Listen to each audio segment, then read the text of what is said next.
کبھی کبھار بے حد توکل کے بعد بھی یقین ڈگمگانے لگتا ہے۔ کبھی کبھار بے حد صبر کے بعد بھی سب ناممکن لگنے لگتا ہے، اور یقین ڈگمگانے میں یا صبر ٹوٹ جانے میں کوئی برائی نہیں ہے، کیونکہ تم انسان ہو، اس لیے نہ تو ہر وقت یقین کے دائرے میں رہ سکتے ہو اور نہ ہر وقت صبر کر سکتے ہو۔ قرآن پاک میں میرا رب فرماتا ہے، اور سجدہ کرو اور قریب آ جاؤ۔ تو جب کبھی تمہارا یقین کمزور پڑ جائے اور کوئی راستہ نظر نہ آئے تو بس اتنا سوچنا، جس پر یقین رکھتے ہو وہ المالک ہے، یعنی معجزوں کا بادشاہ۔ جیسے جیسے انسان کی اللہ سے واقفیت بڑھتی ہے، ویسے ویسے اس کا مخلوق کے آگے اپنے دکھڑے رونا کم ہوتا جاتا ہے۔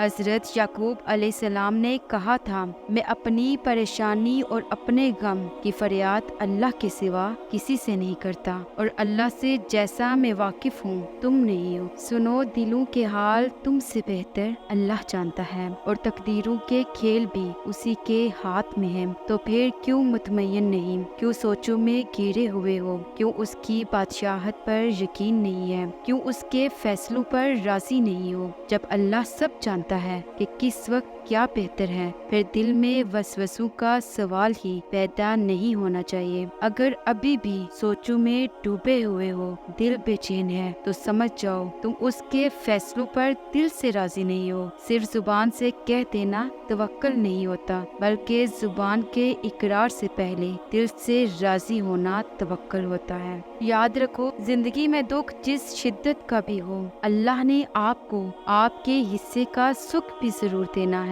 آپ کا حساب کتاب شاید غلط ہو جائے، لیکن اس کے پاس سارا حساب کتاب بالکل اپنی اصل حالت میں موجود ہے۔ وہ اگر دکھ سے گزار رہا ہے تو سکھ بھی اس کے در سے ہی ملے گا۔ زرد پتے جہاں سے اترتے ہیں، سبز پتے وہیں سے نکلیں گے۔ سنو، تمہاری اللہ سے لگائی امیدوں پر اپنی سوچوں کے بند نہ باندھو۔ وہ تو رب کریم، رحمان و رحیم ہے۔ وہ جس نے تمہیں ان دعاؤں کی توفیق عطا فرمائی ہے، وہی اس چیز کو تمہاری تقدیر کے صفوں میں شامل کرنے پر بھی قادر ہے۔ بس پورے مخلص دل کے ساتھ اس کی رہنمائی اور اس کا کرم طلب کرتے رہو، وہی تمہارے سب کام سنوارے گا۔ ہماری زندگی میں کچھ مقامات ایسے آتے ہیں جہاں ہم نے انتظار کرنا ہوتا ہے، اور ان لمحوں میں سب سے پہلا اٹیک شیطان کا ہوتا ہے۔ وہ مایوس کر کے ہمیں ڈراتا ہے کہ اب آگے کچھ اچھا نہیں ہوگا، لیکن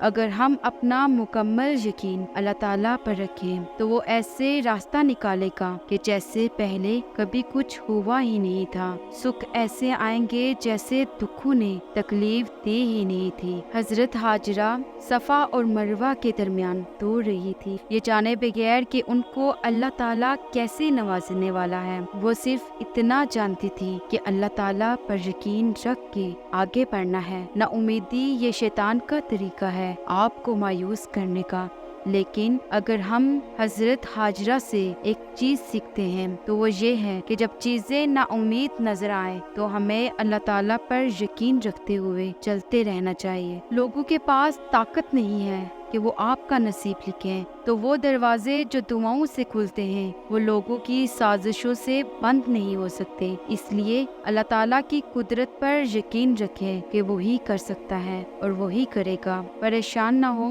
بس اللہ کے کن پر یقین رکھو، اور بہترین وسیلوں سے تمہارے لیے معجزے ہوں گے انشاءاللہ۔ تم ضرور وہ دن دیکھو گے جب 70 ماؤں سے زیادہ کرنے والا تمہیں اپنی محبت کے رنگ دکھاتے ہوئے راضی کرنے میں کوئی کسر نہیں چھوڑے گا۔ یہ صبر تمہارے لیے بہت بڑے معجزے لانے والا ہے انشاءاللہ۔